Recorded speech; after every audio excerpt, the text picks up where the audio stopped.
자, 계속 볼까요? 지금 본사 3 부분부터 보면 화자는 높은 매에 올라가고 또 물가에 가고 해서 적극적으로 임의 소식을 알고자 해요. 하루 종일 이렇게 이제 헤매고 나니까 다시 이제 물가에서 또 집으로 돌아왔습니다. 이렇게 헤매고 나니까 피곤하겠죠? 한번 봅시다. 모첨 찬자리에 밤중만 돌아니, 모첨하면 이게 이제 초가집이라고 생각합시다. 물론 초가집의 그 처마를 얘기하지만 초가집의 찬 자리에 밤중만 돌아오니, 이게 이제 삼위인곡과 달라진 점이에요. 삼위인곡에서는 비단 휘장 쳐 있고 막 공작 수놓은 병풍 둘러져 있고 막 그런 곳이었단 말이에요. 그러니까 일종의 양반 부녀자, 부유하게 살아갔다면 여기서는 서민 부녀자의 모습으로 겸손하고 좀 소박해졌어요. 임과 이별하고 사는데 좀 겸손해야죠.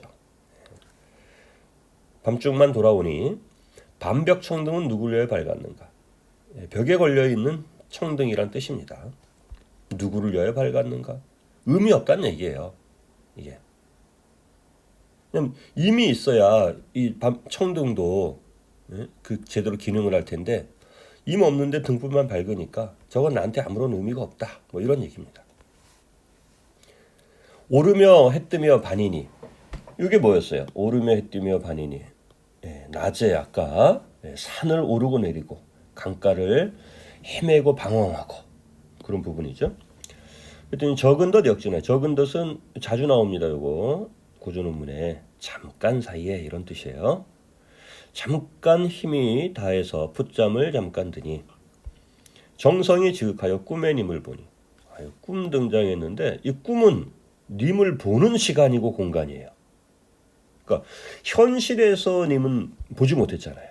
하지만 비현실 세계에서 내가 님을 보는 겁니다.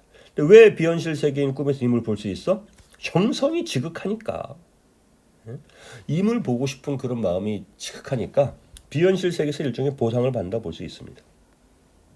자, 이제 꿈의 님을 만난 거예요, 여기서. 근데 그 님의 모습을 보니까 옷 같은 얼굴이, 옷같이 곱던 그 모습이, 안면 아닙니다, 모습입니다. 모습이 반이나마 늙었구나, 반 넘어 늙었구나, 뭐뭐세라는 영탄법이죠. 자, 이 부분 표현상의 특징 기억해 둘 만한 부분이에요.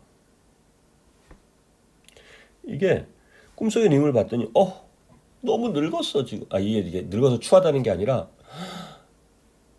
얼굴이 많이 상했다는 거예요. 모습이 많이 상했다는 거예요. 이럴 수가. 임 계신 곳, 미안하다. 임 곁에는 내가 있었으면 이미 이렇게 얼굴이 상하지는 않으셨을 거야. 근데 내가 옆에 없으니까 이렇게 된 거야 라는 걸 드러낸 거예요. 이건 임에 대한 염려이자 임 곁에는 자신이 있어야 된다는 생각이에요.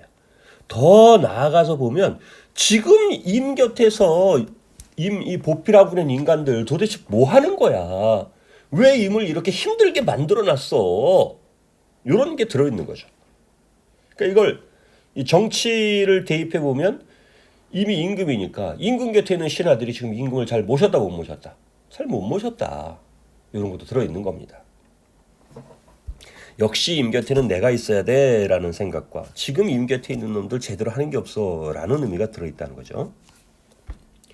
마음에 먹은 말을 실컷 사려고 했는데 눈물이 계속 쏟아지고 말을 어찌하고 정을 다 못해서 목조차 메하고. 임을 만났으니까 임금님 보고 싶었어요, 그리웠어요, 뭐 말을 하고 싶은데 그냥 보는 순간 하고 목만 메이, 아무 말도 못한다는 거죠. 그런 상황인데 갑자기 어디선가 꽃기요 닭소리입니다. 방정 맞은 닭소리가 잠은 어찌 깨웠던가. 말도 제대로 못했는데 닭소리 때문에 잠을 깼어요. 이 닭소리 좋은 닭소리 안 좋은 닭소리? 당연히 안 좋은 닭소리죠. 임과의 재를 방해하는 장애물입니다. 그럼 일어나자마자 얘는 이제 다음날 삼계탕 되거나 치킨 되는 수가 있죠. 방정 맞은 닭소리에 잠은 어찌 깨워버렸는가. 자, 이 개성도 기억해 둡니다. 이 닭소리는 임과 나 사이를 가로막는, 임과 나의 만남을 가로막는 장애물입니다. 그런데 그 만남이 꿈속에서의 만남을 가로막는 장애물이었죠. 그러니까 장애물이라는 건 같지만 아까 나왔었던 구름이라든가 안개라든가 바람과 물결 요놈들도 장애물이었잖아요. 그러니까 요 5개는 장애물이라는 공통점을 갖습니다. 요 꿈 말고 요 개성이요.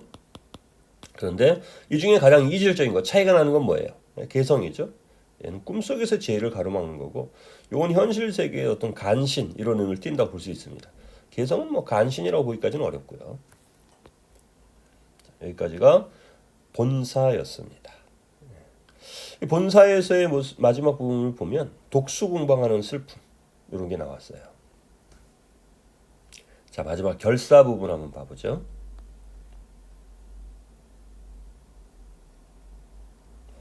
아, 허사로구나. 이 님이 어디 간고? 이 님, 내 꿈속의 흐님이 어디 갔겠어요? 꿈이 깼으니까 이제 사라졌겠죠?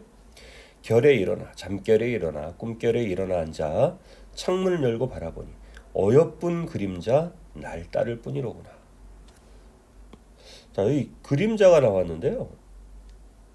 어여쁜이라고 수식을 해놨네. 잘 알다시피 어여쁘다. 무슨 뜻? 네, 불쌍하다, 가련하다. 오늘날은 예쁘다 돼서 의미 이동이 된 어휘죠. 어여쁜 그림자. 근데 이거 누구 그림자겠어요? 자기밖에 없어 지금. 화자밖에 없단 말이에요. 그러니까 이건 화자의 그림자입니다. 그러니까 불쌍한 그림자 그랬으니까 임과 따라도 홀로 지내는 외롭고 쓸쓸한 화자의 그림자를 나타내는 거예요. 그 그림자가 날 따를 뿐이로구나. 차라리 쓰여디어 사라지다 뭐 죽다 이런 건데요. 차라리 사라져서 차라리 죽어서 낙월이 되야이시오. 낙월하면 지는 달입니다. 떨어지는 달. 낙엽 말고 낙월, 지는 달. 지는 달이나 돼서 님 계신 창 안에 번듯이 비치리라. 리 나왔죠? 소망입니다. 그러니까 죽어서 달이 돼서라도 님 계신 곳에 가고 싶다라는 거예요.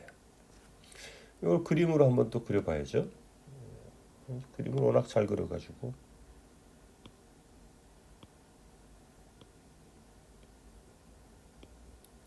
이거 님 계신 방 여기 이제 님이 있는 거죠. 창문을 그려야 되는데 여기 창문 창문입니다. 창문.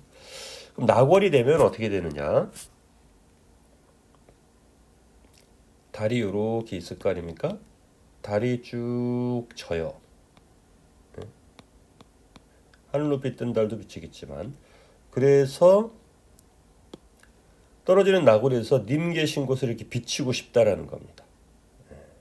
죽어서 떨어지는 달이 돼서라도 뭔가 님 계신 곳을 바라보고 싶고 뭐 이런 마음인 거예요. 일편단심이죠. 임에 대한 영원한 사랑 다짐이기도 합니다. 번디시 비체리라라고 했더니 여기까지가 이제 결사 첫 번째에서 을려가 말한 거예요. 근데 가장 결정적인 말을 감력합니다. 각시님 다리야커니와 구준비나 되소서. 달은커녕 구준비나 되세요. 포인트가 이 구준비죠. 구준비. 차라리 비가 되세요. 자, 여기 낙월 말고 비가 되라고 했는데 이 비는 어떤 거냐면 비가 이렇게 떨어집니다. 지금 비가 직선으로 이렇게 떨어질 수 있지만 사선으로 떨어질 수도 있죠. 사선으로 떨어질 수도 있습니다. 만약에 이미 요 바깥하라도 이렇게 나올 정도라면 이 비에 맞겠죠. 그래서 구준비가 되라고 하는 것은 뭐냐면 낙월처럼 멀찌감치서 임 바라보고 이러지 말고 비가 돼서 보다 더 가까이 가세요 라는 의미가 돼요. 즉 보다 더 적극적으로 네 마음 전해라 라는 의미가 되는 거죠. 또 하나는 이 비라고 하는 것은 물의 이미지 아닙니까? 물의 이미지라서 떨어지는 물, 즉 눈물과 연결되는 이미지예요. 보통 비가 추적추적 내려가면 이제 슬픔의 이미지에 보통 연결이 되거든요. 그러니까 너의 슬픔까지도 적극적으로 전해드려. 뭐 이런 말이 될 수 있는 겁니다. 그래서 낙월과 구준비는 모두 죽어서라도 님 곁에 가고 싶어하는 그런 마음이라서 일편단심의 모습이다. 제일 마지막에 감녀의 말로 끝났습니다. 이 작품 보면 처음에 이제 감녀가 을려한테 말 걸고 제일 마지막에 감녀가 위로나 충고의 말하면서 끝나는 이런 구조를 가지고 있네요. 결사 부분의 포인트가 되는 것은 나골과 이 구준비를 비교하는 겁니다. 나골은 공통점은 뭐라고? 둘 다 죽어서라도 님 곁에 가고 싶어하는 거예요. 그런데 차이는 뭐냐면 나골은 일시적이야. 그런데 왠지 비는 지속적으로 내리는 것 같아. 그리고 나골은 좀 소극적인 사랑이라면 구준비는 보다도 적극적이에요. 왜 그러냐면 정서적 공간적으로 거리가 멀게 느껴져 나골은. 그런데 비는 가깝게 밀착되게 느껴진다는 겁니다. 나골이 밝음과 시각적 이미지라면 구준비는 침울한 분위기, 청각, 빗소리가 들릴 때 만약에 피부에 적신다면 촉각적 이미지죠. 보다도 가까이 다가가는 거, 슬픔까지 전하고 싶다는 그런 의미가 될 수 있는 겁니다. 자, 결사까지 쭉 살펴봤는데요. 한번 종합 정리를 한번 해보죠. 여러분 나눠드릴 그 도움지 5, 6쪽에 있는 내용입니다만은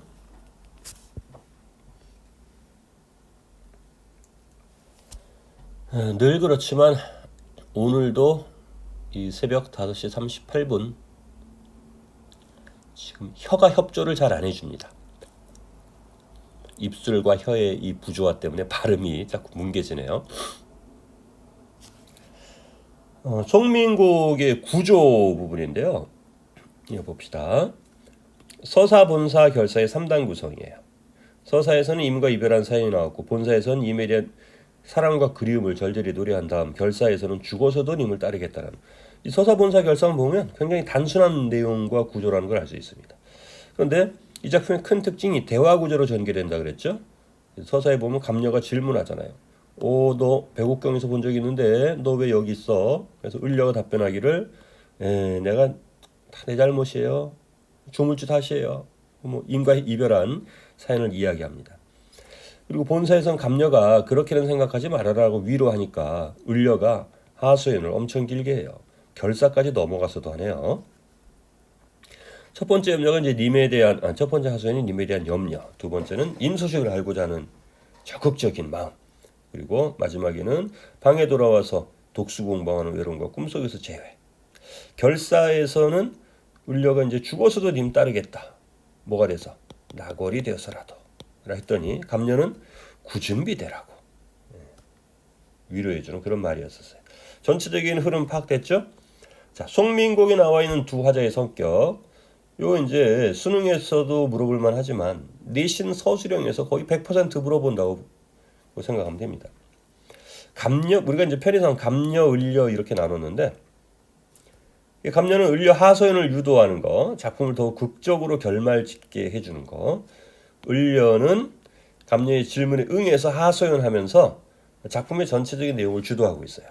그래서 감녀는 주로 기능적인 역할, 보조적인 위치에 있다고 볼 수 있고요.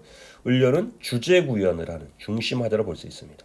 그런데 여기서 진짜 중요한 건 뭐냐면 두 화자 모두 작가의 분신이라는 거.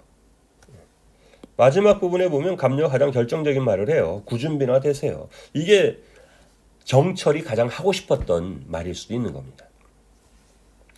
그래서 임금을 향한 작가의 충성심을 효과적으로 드러내게 설정한 인물이다. 둘 다. 자, 다음 나골과 구준비의 음인데요. 이게 고가 깨져갖고 안 나오네. 구잔비. 네. 자, 나골하고 이제 구준비인데 나골은 아까 말했다시피 좀 소극적인 애정관이에요. 일시적이고 간접적이고 멀리서 바라보는 거니까. 구준비는 보다도 적극적인 애정관이죠. 지속적이고 직접적이고 밀착. 근데 비가 눈물의 이미지와 연결된다는 거. 구준비는 더 적극적으로 심정을 전하는 의미가 된다는 거. 이것도 서술형 문제에 거의 100% 출제된다고 볼 수 있습니다. 자, 이제 마지막으로 송민곡과 삼인곡의 공통점과 차이점. 우리 지난 시간에 배웠던 삼인곡 한번 떠올려봐요. 자, 두 작품 모두 미인을 그리워한다는 것은 똑같습니다. 예. 그래서 화자가 임을 간절하게 그리워한다는 건 똑같아요. 또 하나, 화자가 천상계에서 하계로 내려오는 여성으로 설정되어 있다는 것 똑같습니다. 그리고 마지막 부분에 죽어서도 님을 따르겠다라는 의지가 있는 것, 이거 똑같아요. 예. 다른 자연물로 변신을 하죠. 사미인곡에서 뭐였어요? 범나비. 송미인곡에서는 나궐, 구준비. 공통점입니다. 차이점이 있다면 내용 전개 방식에서 송민곡은 대화 방식이에요. 삼인곡에서는 독백체죠. 그리고 삼인곡에서는 본사에서 계절의 변화에 따라서 전개를 했는데 송민곡에서는 계절 변화 거의 없습니다. 서사 그 부분에서 잠깐 등장하죠. 잠깐. 임에 대한 본사 임에 대한 염려 부분에서 잠깐 등장해요.